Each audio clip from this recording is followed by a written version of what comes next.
Hello and welcome to Pride of South London Fan TV. Ali here, starting with some breaking news. Palace are the first team in Premier League history to have been recorded as having no shots on target in 3 games. We are officially record breakers.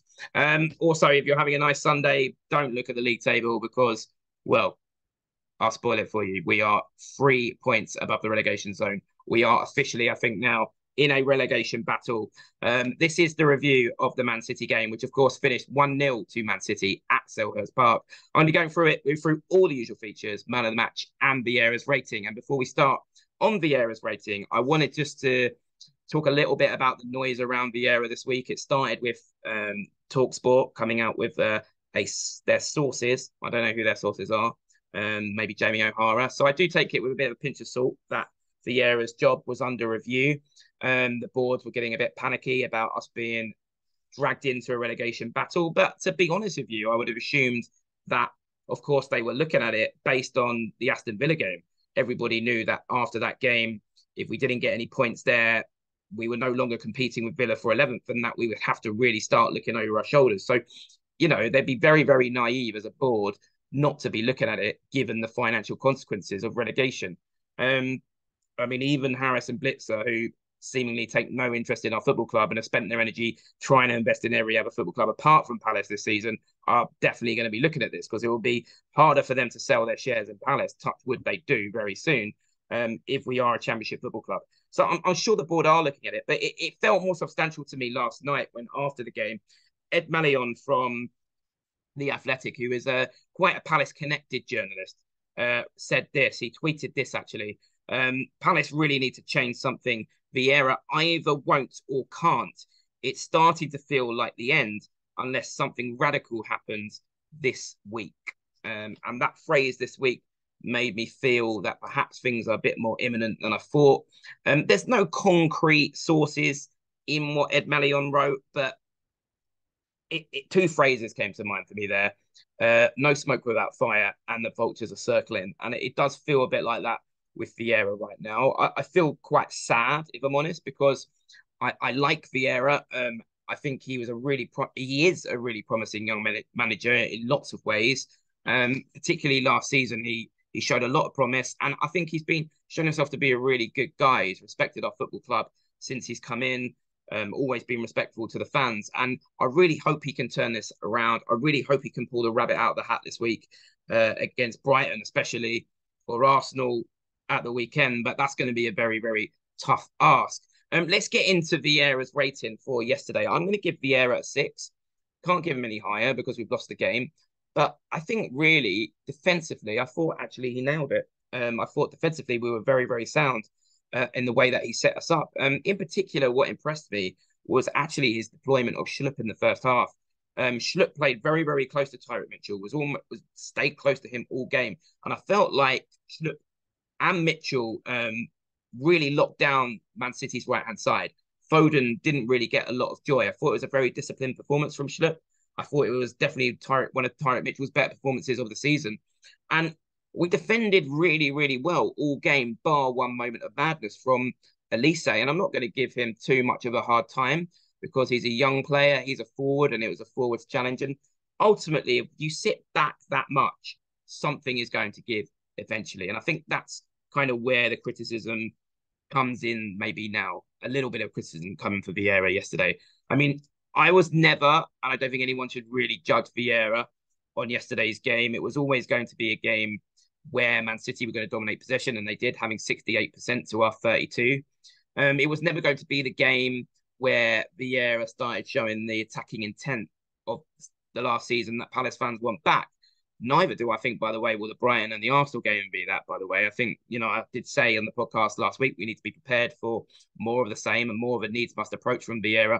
And if he can survive until after the international break, that's when he can finally get back to that style.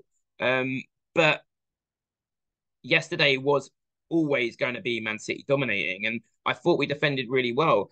It's just, I think the only grumbles that I think I could really start to hear in the ground around me was when around 60 on the 60th minute, I think people started to call for Edouard to come on, and Jordan Ayew was starting to give the ball away a bit up front. There was a few misplaced passes, and I think that's hard to analyze, really. We didn't have much in terms of our attacking play. So it's hard to really get over hypercritical on it. But it felt like, we needed some kind of new energy that if we just kept sitting back in the manner that we were, something would give, and it did. And I think, that can be something else on Vieira is his in-game management. Sometimes he doesn't make those calls quick enough. And perhaps he could have brought Eduardo on sooner than he did. And I think going forwards, looking ahead to the Brighton game, he has to show more. He has to have us going for it more in that game. I thought his approach to Newcastle, Man United, those around that period of Brighton at home, I think paid off. I thought those games, his approach and the way that he set the team up worked. You can't argue with it. We got draws against Newcastle, Man United, two of the form teams of the season. Against Brighton, the draw, if we're honest and we look at it objectively, the game was, quite lucky for us. I think we sat back so much, Brighton dominated, and ultimately, the spill that led to Tompkins' goal was a moment of fortune for us. And if we sit back in that manner again on Wednesday night, I don't think we'll get away with it again. We've got to show something else.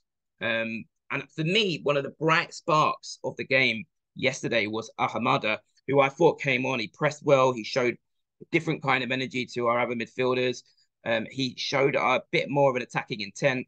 And I would have him in front of the returning Decore and Lokonga on Wednesday night. Many Palace fans saying either him or Eze to come in on Wednesday night. Let me know your thoughts. Who would you have in out of those two? But that seems to be the only debate for me. A lot of the Palace fan teams that I'm seeing on social media for Wednesday night are very similar. They want Elise on the left. Saha on the left and Elise on the right and Edouard up front. I don't think Vieira will do that, but that's what the Palace fans want. But the only source of debate I really, really see is between Eze and Ahamada. But let me know in the comments below, who would you go for out of those two for Wednesday night? But I think, going back to the stat at the beginning of this podcast, no shots on target in 3 games, it's not rocket science. We have to start showing more going forward. Our patterns of play going forward have been poor. But the attacks break down as quickly as they start. It's like, misplaced passes. It's almost like the players can't read each other's runs. And part of that, I think, comes down to the fact that Vieira has tinkered with positions, players out of positions and things like that, that we haven't developed we haven't had a front three, really the same front three for a run of games. And that's not been helped by Saha being out as well. But I think if he survives, big if at the moment, beyond the international break, he needs to choose a front three and go with them and allow them to build a relationship, because there's no relationship between our attacking players right now. They don't seem to know where each other are or can read each other's runs. And that the stats are damning, aren't they? The lack of goals from outside of set pieces this season, no shot on target in 3 games.